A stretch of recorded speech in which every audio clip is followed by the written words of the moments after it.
history writing. In the 1890s, Shadhana and thereafter Bharati serialized the publication of Siraj-ud-Dawla by Akshay Kumar Moitru. The Battle of Plassey, the fate of Siraj-ud-Dawla, and the city of Murshidabad continued to feature in many of the Bengali writings of the 19th century and the early 20th century. For example, I give you 2 or 3 examples. One is the book Nawabi Amol, authored by Kali Prasanna Bandyopadhyay, the 1901 book. Then Nikhil Nath Ray's 1907 book Murshidabad Kahini, and again Murshidabad Itihash, published in 1902. Indian nationalism has a prehistory or a history of sentiment. What is prehistory of nationalism? It is basically a history of sentiment, as it is always preceded by emotions and sentiments spanning an extended period of time. Hegel said, nations may have, I'm quoting Hegel, Hegel said, nations may have had a long history before they finally reach their destinations, that of forming themselves into states. Max Weber talked about communities of sentiments. I'm quoting Max Weber, quote, communities of sentiments which preceded nation states. For Benedict Anderson, who writes in his 1983 book, Imagine Communities, the modern nation is an imagined political community, and the institution that fostered it was print capitalism. The felt community, which Weber called community of sentiment, was earlier referred to by Hegel by the ancient term nation. In fact, at one point, it was used interchangeably with race or tribe or community. The term nation was in use before the rise of nationalism and was referred to mean tribes or communities. What were nations like before the rise of nationalism? To this, there is a flat answer. There were no nations before nationalism. Max Weber seemed to come very close to saying this, but he then spoke of communities of sentiment which preceded nations. Its roots are to be found in the history of mentality. And this mentality was transmitted into texts. I'm coming to that. Modern nationalism was born out of civil society, which was a product of the intellectual and political transformation of the Atlantic world in the 17th and 18th centuries. Nationalism, civil society, and the sovereignty of the people are but manifestations of the same process, a modern intellectual and political development that extended from Western Europe outwards to the Americas and the Indian Ocean. Coming back to Benedict Anderson, for Benedict Anderson, the modern nation is an artifact, an imagined political community. The institution that fostered it was print capitalism. What is an imagined community, and what is print capitalism? We all live in a nation, and we believe that we are citizens of a particular nation. But the interesting point here is that although most people live in a nation state, how do we know that we belong to a nation? Have you ever met everyone? Have you ever met all your co-citizens? Or is there any possibility to meet all our co-citizens? Suppose I am an Indian. Do I know everyone? It is not possible. Probably not. I shall not be able to meet all the citizens of the country in my lifetime. So what makes you part of the same community if you will never meet each other? Perhaps it is just an imagination. We imagine that we are Indians. This is the idea behind Benedict Anderson's imagined community, a term expressed in 1983 by the historian. What Benedict Anderson means, to put it very simply and in a single sentence, a print community refers to the discovery of the printing press.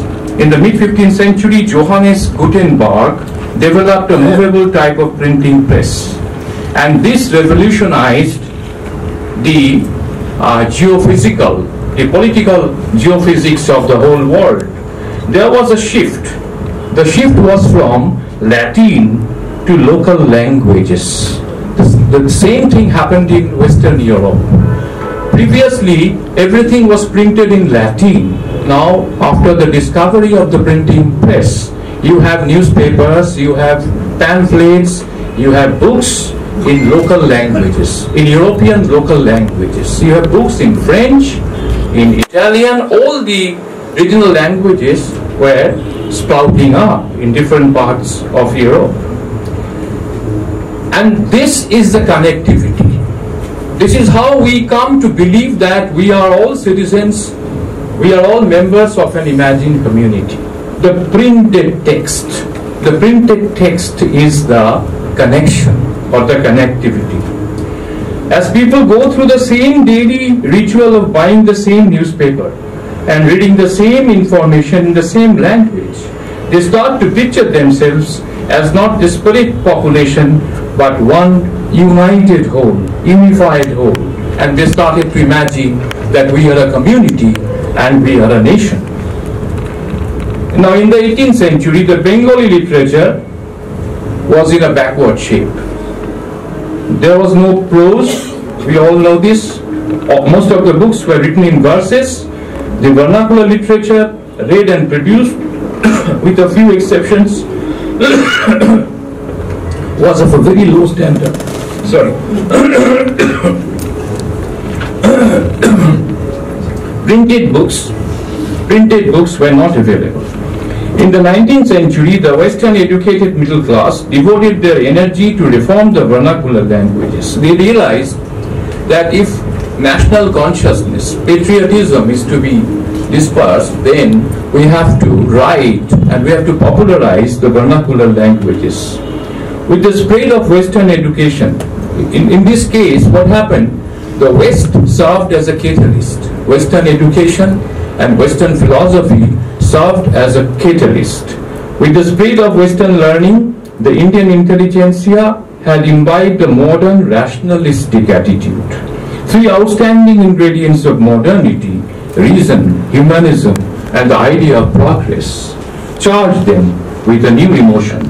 They were well read in Rousseau, Paine, John Stuart Mill, and other writings, and they were keen to emulate the contemporary nationalist movements of European nations.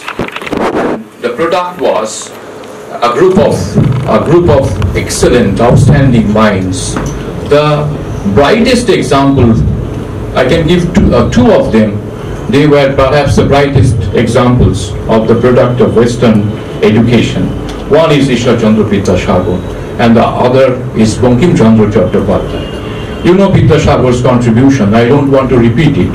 He developed the Bengali prose.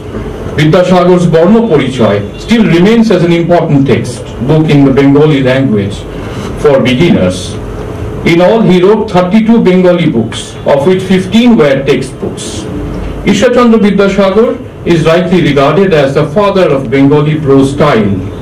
Among his important works, mention may be made of Betal Panchavinshati, Shitar Banabas, Jibon Chorit, Bodhoday, and so on and so forth. And Bankim Chandra Chatterjee is regarded as the greatest figure of the second phase of the Bengal Renaissance. He wanted to fuse together both the East and the West. He wanted to fuse together the spiritualism of the Bhagavad Gita and the Western positivist philosophy. And although he was not technically the author of the first novel in Bengali language, that credit goes to Bhudev Mukhopadhyay. It's a less known novel. What is that novel? Angurio Binimoy.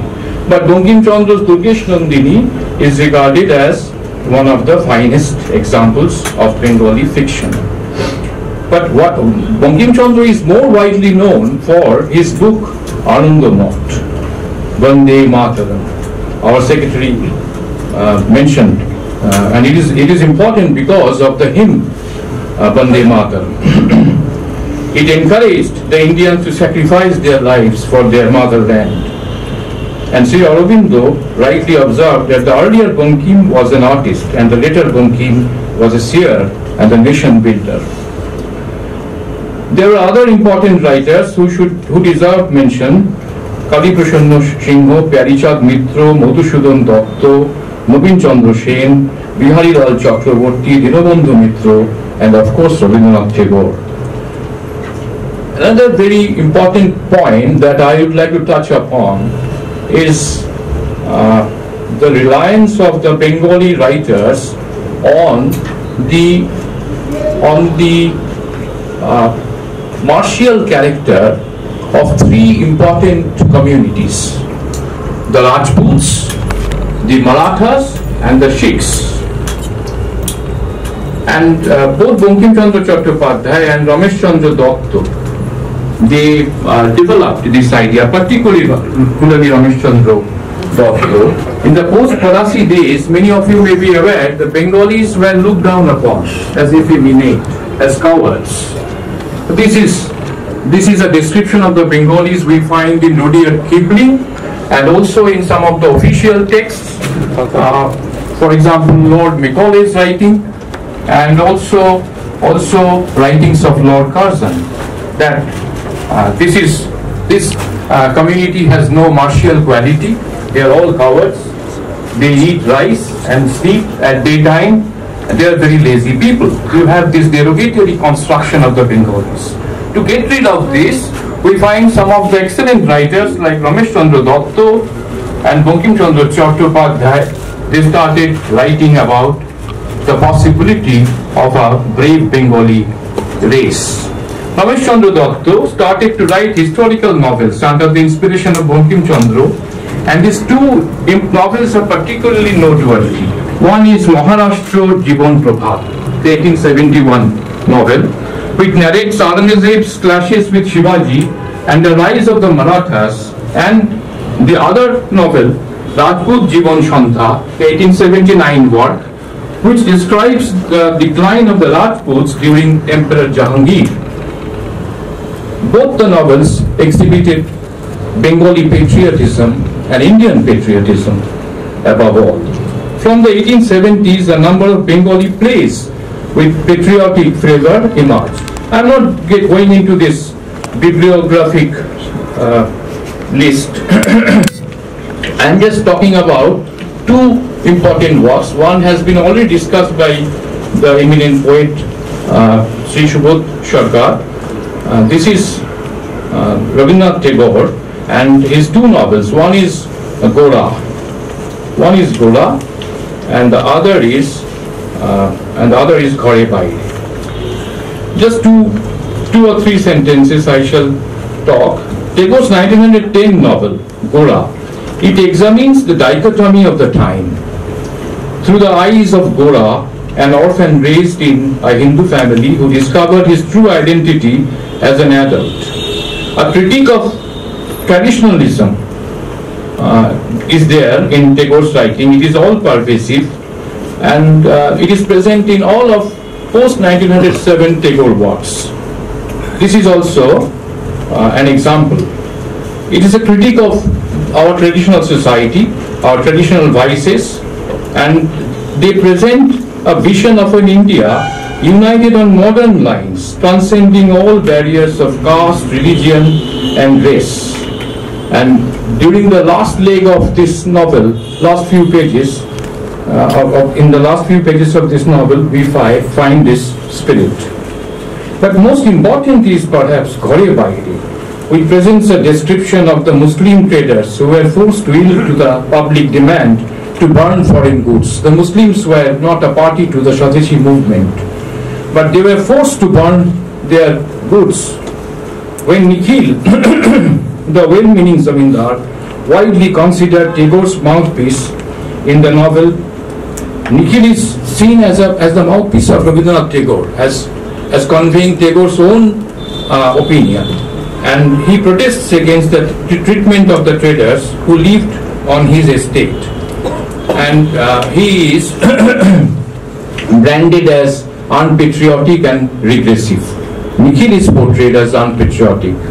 Nikhil understands that anti-colonialism cannot merely take the form of rejecting everything British, but rather should be aimed at synthesizing all that is good in Western societies with those of the East.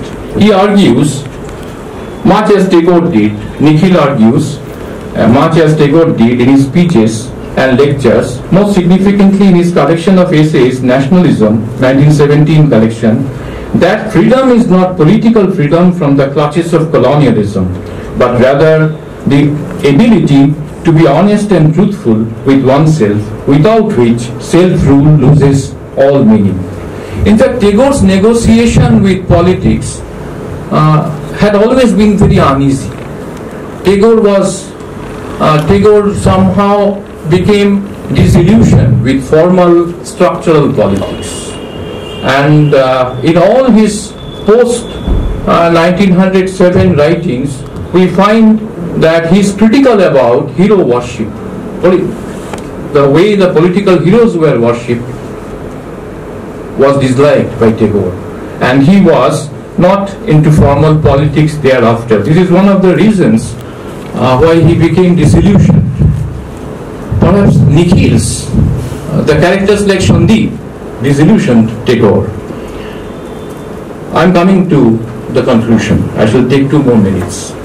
In the history of Bengali literature relating to Indian freedom struggle, no other fiction like Sharat Chandra Chattopadhyay's Pather Dabi, the 1926 novel, so profoundly moved and inspired the Bengali freedom fighters and revolutionaries.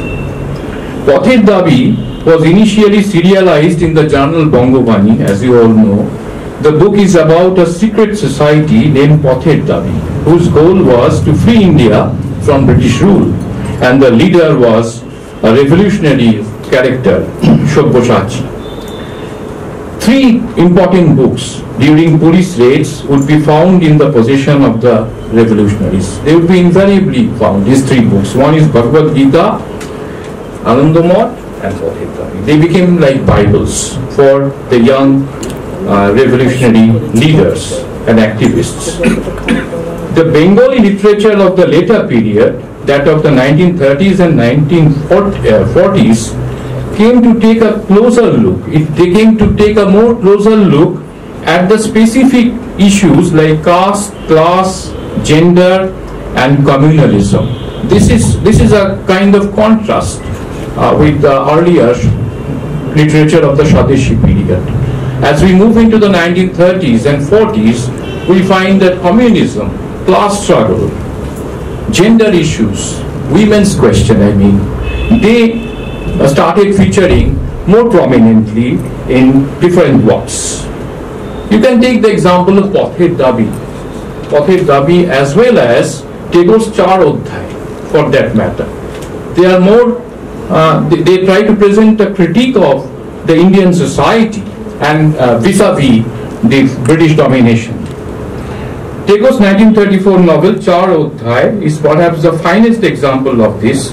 It deals with a group of intellectuals and freedom fighters. The story focuses on the impact of political issues on personal lives and critiques the blind adherence to a leader.